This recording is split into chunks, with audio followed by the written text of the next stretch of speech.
All right, gauge pod install. Finished. There's a lot of cables that go up in here, but it's hard to fit them.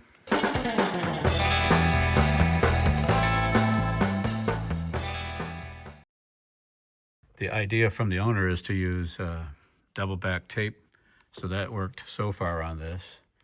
These don't fit perfectly, you know, like stock, and they don't have like that little piece that goes down. But I'm leaving the peel off of the gauge cover to the owner. But these are nice. Quick video for wiring. I'm putting gauges in for a customer, and you need constant power and you need when the key is on power.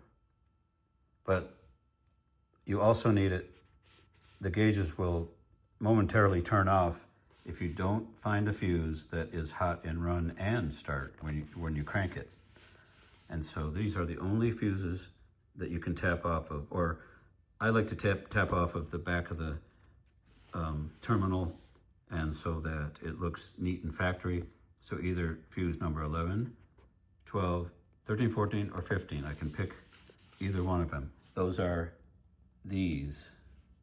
So 11, 12, 13, 14, and 15.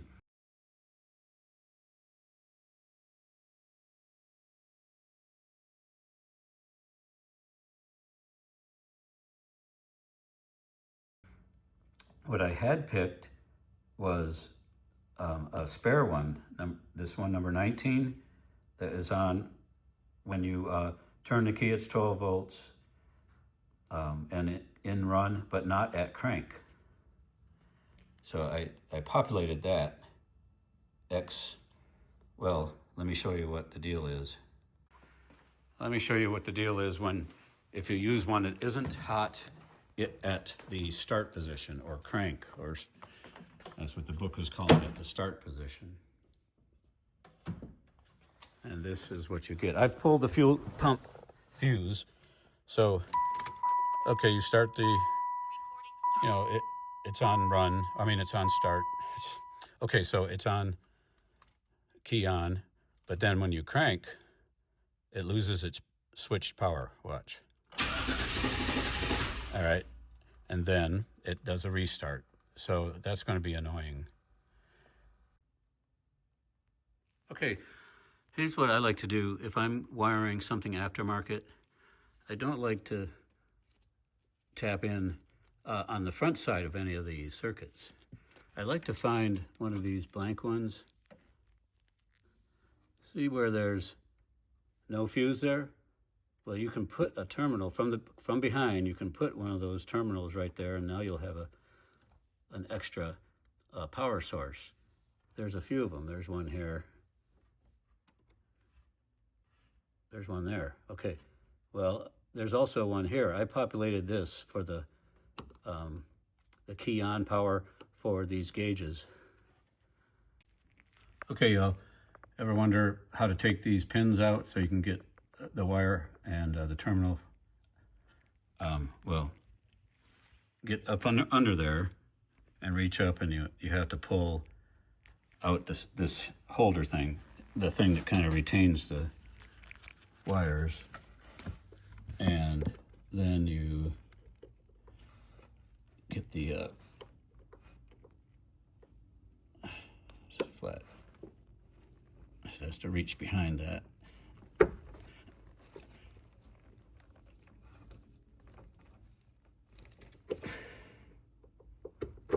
And there you go. Now,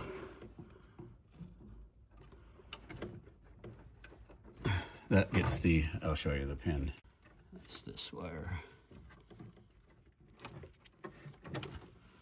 That was this wire right here.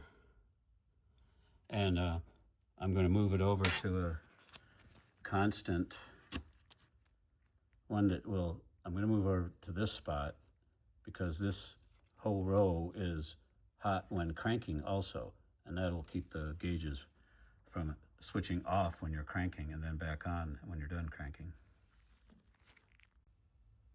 Now, if the wire you pulled out of the panel is got enough slack, you can work on it out front here. This is barely long enough. Most of them are a little longer where you can work on terminating it up here. Hopefully I can get that terminated. Otherwise you have to work it from underneath, and that's not fun.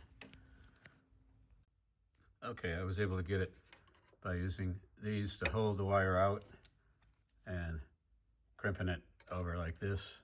Because what I wanted to do is piggyback another wire. The original wire is the pink wire, and this one will go to the turn-on for the gauges. All right, let's try this.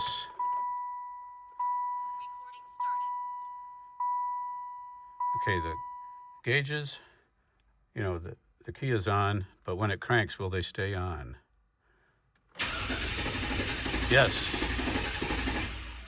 Yes, yes. Will oil pressure show up?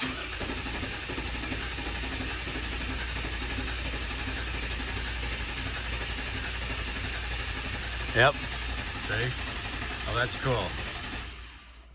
Haha. All right, got it.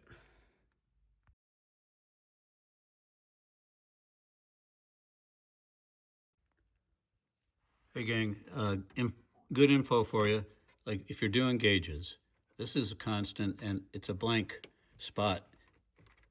So you can put a terminal on the back side and get constant 12 volts to power your gauges. This one.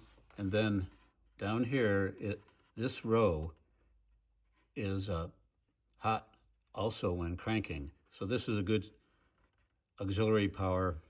Tap any of these so that when you're cranking, it doesn't like switch off your gauges, your new gauges. So what I did was used this terminal here. I think it's for the dash. I pulled the pin out. I terminated on the back, you know, into the gauge wiring, the switched on, and then I popped the terminal back in. And then you have ground, and then you have these here, 1, 2, 3, 4. These are all light headlights, parking lights. So when you turn the parking lights on, they all give 12 volts. When you turn the headlights on, they're all 12 volts. So this will be for your dimmer. So I tapped off of this one to do the dimming.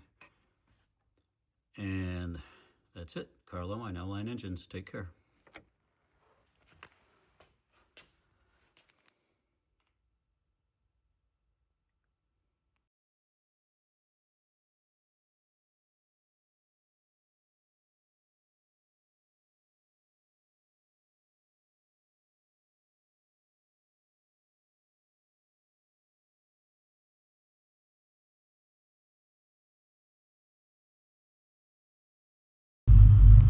Check this out, if you have your lights on.